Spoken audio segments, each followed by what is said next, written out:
The conflict in Vietnam seemed to encompass all aspects of modern combat in the 1960s and 70s, from guerrilla fighting to armoured warfare, from technologically advanced air power to tiny four-man boats armed with machine guns.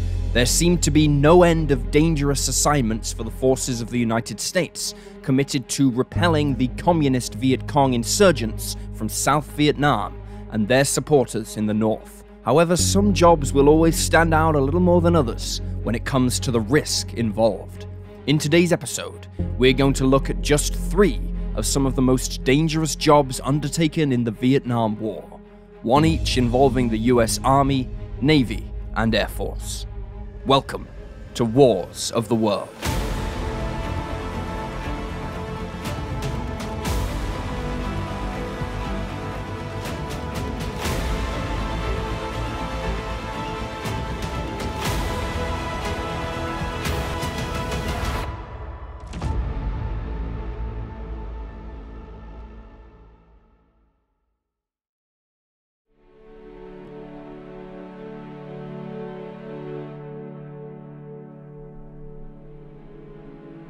For centuries, the people living in Southeast Asia relied heavily on the Mekong River for transport, with it acting like a natural highway through the dense jungle. Ranked as the 12th longest river in the world, the Mekong stretches some 3,050 miles and runs from China through Laos, Cambodia, and eventually into South Vietnam, where it empties into the sea via the sprawling Mekong Delta. The delta itself comprises of hundreds of small rivers, spread out over a 15,600-mile area, and has long seen heavy boat traffic in the form of junks, sampans, and rafts. For the communist Viet Cong guerrillas, the Mekong Delta was a vital logistical hub, which they used to transport men and equipment across South Vietnam, blending in with the so-called boat people so as not to attract attention. From the start of combat operations, the US Navy was tasked with locating the Viet Cong transports and capturing, or if necessary, destroying them and their crews, to starve the Viet Cong forces of their supplies. But there was a problem. The Navy's existing patrol boats were designed primarily for use in deeper waters than those encountered on the Mekong, where mud and vegetation could easily foul their propellers. Therefore, as a matter of urgency, they issued a request to US boat manufacturers to produce a new type of small patrol boat that could operate in waters as shallow as only 2 feet deep. Enter the Hatteras Yacht Company of New Bern, North Carolina. More accustomed to designing river pleasure craft, the company decided to adapt one of its designs to meet the requirements for the US Navy, with a prototype being produced in less than 7 days. Built by the United Boat Builders Company of Bellingham in Washington, the new boats were designated as Patrol Boat River, or PBR Mark I, this eventually giving way to the nickname Pibber. The PBRs were 31 feet long and powered by twin diesel engines, which produced forward thrust via underwater jet pumps, as opposed to conventional propellers. Additionally, instead of a rudder, the PBRs were steered by turning the nozzles for the jet pumps, making the PBRs extremely agile.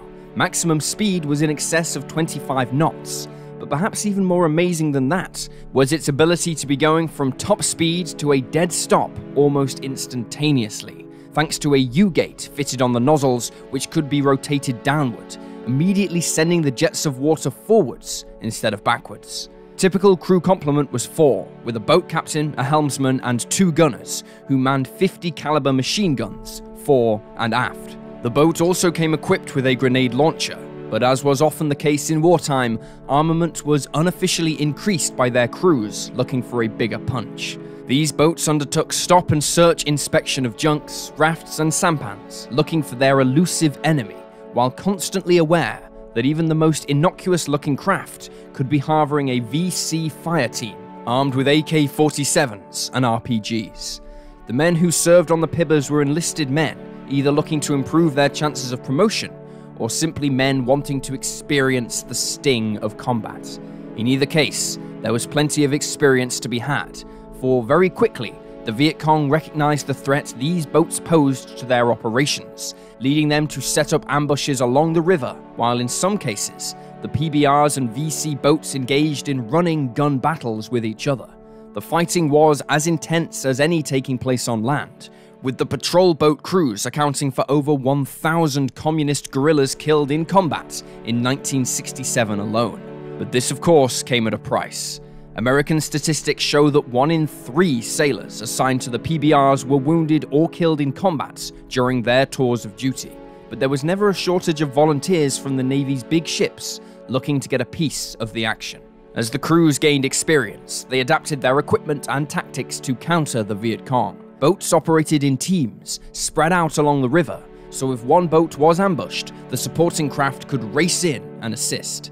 Eventually, air support in the form of Navy UH-1B Hueys reconfigured as gunships began working in conjunction with the boats, bringing heavy firepower onto any engagement. The crews also began receiving more capable PBR Mark IIs, which addressed many of the shortcomings in the original model that appeared during combat.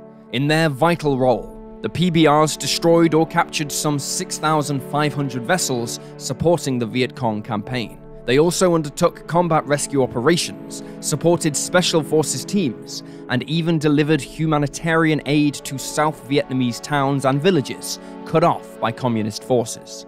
For their courage, the PBR crews were both highly decorated and respected, with 2 receiving the Medal of Honor, the highest award for valor in the US Armed Forces.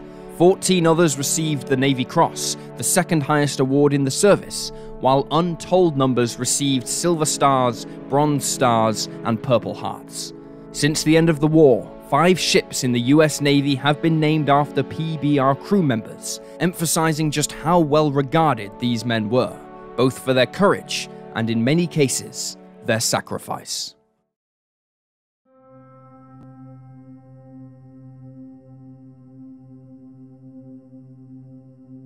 As soon as the US involvement in Vietnam changed from military assistance and training to a full combat role, US President Lyndon B. Johnson authorized a massive aerial campaign against North Vietnam, dubbed Operation Rolling Thunder. The aim of the operation was to force the North Vietnamese to halt their support for the Viet Cong insurgents in South Vietnam by destroying their military and industrial infrastructure and intercepting the supply lines running to the south. As the operation began on March 2, 1965, confidence amongst the pilots of the US Air Force and Navy was extremely high.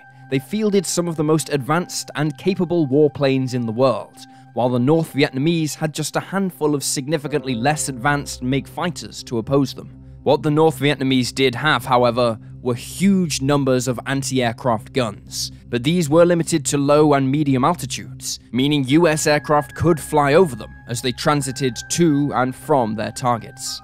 However, the belief in the safety of altitude was smashed on July 24, 1965, when a flight of McDonnell Douglas F-4C Phantom IIs found itself the subject of an attack by a new and deadly weapon, the SAM, or Surface-to-Air Missile. One F-4C was destroyed by a Soviet-made S-75 missile, known to NATO as the Guideline, becoming the first of 110 US Air Force planes to fall to SAMs over the skies of Southeast Asia. US commanders authorized a retaliation strike against the SAM site, but by the time the American planes arrived over the target 2 days later, the weapons had been removed and replaced with decoys and surrounded by anti-aircraft guns. The American planes dived in to attack what was, unknown to them, a useless target, and the anti-aircraft guns filled the sky with shells. 4 more planes were lost. It was an overwhelming success for the Vietnamese, and a stark warning to the US air commanders that they could not strike the North with the impunity they had previously expected. Something had to be done. In August of 1965, the US Pacific Command instigated a program in which Air Force and Navy aircraft would be tailored to nullify the SAM threat.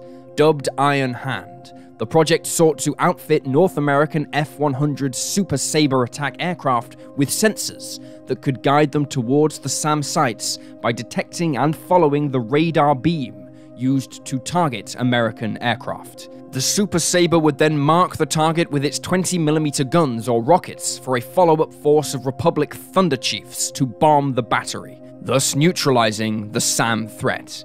It sounds simple enough, but there were 2 very big catches to this plan. Firstly, in order to trace the radar beam back to its source so the Thunder Chiefs could attack, the Super Sabres would themselves have to be detected by the radar, leaving them open to attack by surface-to-air missiles. Secondly, while the equipment they had on board could give them a direction, it couldn't give them a range to the SAM sites. This meant that if the crews of the Super Sabres didn't spot the sites with their default sensors, namely the old Mark I human eyeball, then they could very well find themselves flying right over the SAM battery and making themselves an easy target. To the pilots, this kind of mission became known as a wild weasel flight, for like a weasel, they were going right into the den of their prey. The first Wild Weasel Squadron was the 354th Tactical Fighter Squadron, which flew from air bases in Thailand, and comprised of pilots more used to flying single-seat model aircraft, rather than the F-100F Super Sabres. Starting out with 4 Super Sabres, after 45 days of operations against North Vietnamese targets, the 354th had just 1 left. 4 aircrew had been killed, while 2 more were captured, and spent the rest of the war as POWs. 3 more had been wounded from anti-aircraft fire and exploding SAMs. With such a terrifying attrition rate, 2 of the original cadre of pilots found they could not take the strain and quit. Replacement crews and pilots materialized in early 1966, but it was obvious something more had to be done. The United States needed a new weapon. The AGM-45 Shrike was based on the AIM-7 Sparrow air-to-air missile and could detect and follow the SAM tracking radars on its own.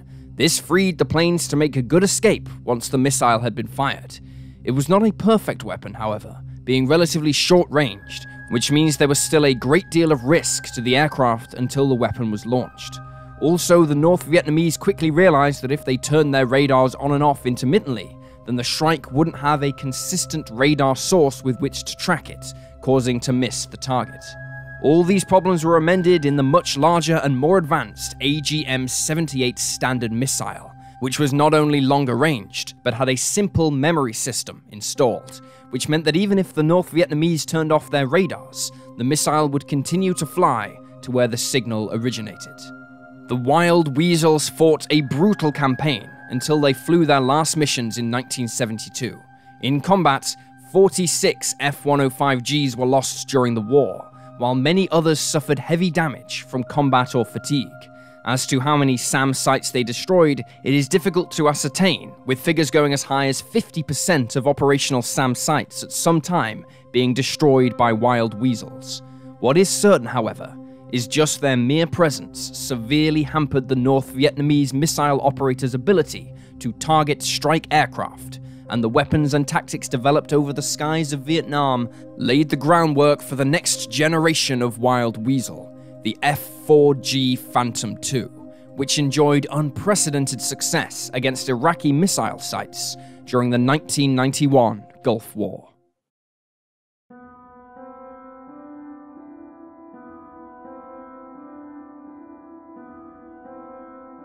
The sight of the UH-1 Huey helicopters swarming the skies like angry bees as they carried tens or even hundreds of men across the country is probably the most enduring image of the Vietnam War.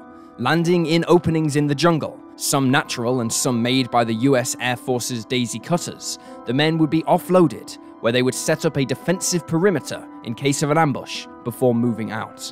However, very quickly US forces learned that landing in a combat zone didn't necessarily mean that danger was lurking all around them. For sometimes, the danger came from below. Both the Viet Cong and the North Vietnamese army made extensive use of underground tunnels to support their operations. These tunnels varied in size, from small dugouts, which were used to find shelter and respite from the fighting, to large, intricate, and sprawling underground complexes, complete with storage areas, restrooms, hospitals, and even classrooms for political indoctrination, and all were out of sight of the American forces marching overhead. In some cases, the Vietnamese even dug tunnels under American bases to carry out sneak attacks and assassinations of senior personnel. Worse still for American forces, the entrances to the tunnels were incredibly small, being designed to be just big enough for the average Vietnamese adult male to squeeze into. Therefore, for the majority of American service personnel, it was impossible for them to squeeze through. Grenades and tear gas were both used to try and kill anyone in the tunnels, but this met limited success. American and Australian troops attempted to use dogs to go in and drag the enemy soldiers out, but the dogs couldn't smell booby traps, and after a while their handlers flatly refused to sacrifice any more animals in vain. Therefore, it was decided to train a group of specialist combat engineers who were similar in size to their Vietnamese counterparts to go into the tunnels, gather intelligence, kill or capture anyone inside, and eventually plant charges to destroy the tunnel. These men were known as the Tunnel Rats, and there have been few jobs in wartime that could compare to the horror of this assignment. Given the physical dimensions the role required, many Tunnel Rats were quite young, with soldiers as young as 17 receiving the specialist training in the US, so as soon as they were 18, they could be sent to Vietnam, sometimes on their actual birthday. Training was extremely tough. They were taught close quarters combat, how to identify the varied and highly creative booby traps created by the Viet Cong, and how to plant explosive charges. But perhaps more than anything else, their mental training took precedence, with their instructors instilling an unquestioning kill or be killed mentality in their recruits. However, even with the best training, there was no guarantee of success once in the tunnels. With the heavy weapons that US troops relied upon in battle actually a hindrance in the tunnels, the Tunnel Rats were seldom armed with anything more than a 9mm pistol. Even then, they were taught to only fire if it was absolutely necessary, for in the darkness, the muzzle flash of the standard pistol was enough to temporarily blind them, while the noise of the shot would travel all the way through the tunnel, alerting more of the enemy. Tunnel Rats usually operated in two-man teams, with a lead man who went in first, followed shortly after by a backup man. This meant that the lead man had support should he be shot by an enemy, or injured by one of the many booby traps laid by a retreating foe. However, in some instances, it was not unheard of for the two men to get separated, as they fumbled their way through the pitch-black underground maze of tunnels. Veteran Tunnel Rats have also often told stories of how in some instances they walked right into an enemy soldier without knowing he was there, so close that they could smell them. But as one former Tunnel Rat named Douglas Graybill Jr. explained, the biggest fear involved in such operations was coming out of the tunnels. A lot of the time they didn't know where they were, and whether they would encounter friendly faces or enemy ones. It was not unheard of for Tunnel Rats to emerge out of a tunnel entrance, only to be immediately shot or bayoneted by the enemy troops he was pursuing. In the tunnels, the claustrophobia coupled with the fear of booby traps and enemy troops was often enough to break even the most hardened of minds. Understandably, many Tunnel Rats experienced crippling post-traumatic stress disorder after the war was over, and many of their symptoms were linked to their experiences in the tunnels. Some, for example, couldn't sleep without the light in their rooms being left on, because their minds would immediately go back to being trapped in the dark. Others even found they couldn't stay indoors for too long without becoming overwhelmed by the fear that death was stalking them.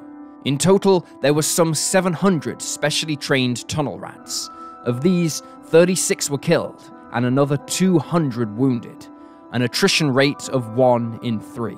As for the survivors, we may never know just how much harm came to them psychologically from their experiences, and how this impacted the rest of their lives. For many of them, it would be safe to say that even going on to live long lives back home, they never completely left the tunnels of Vietnam behind. And there you have the deadliest jobs of the Vietnam War. Please leave a comment down below with your own thoughts and reactions, and remember to like this video and subscribe to support the channel. Thank you for watching, and I'll see you next time.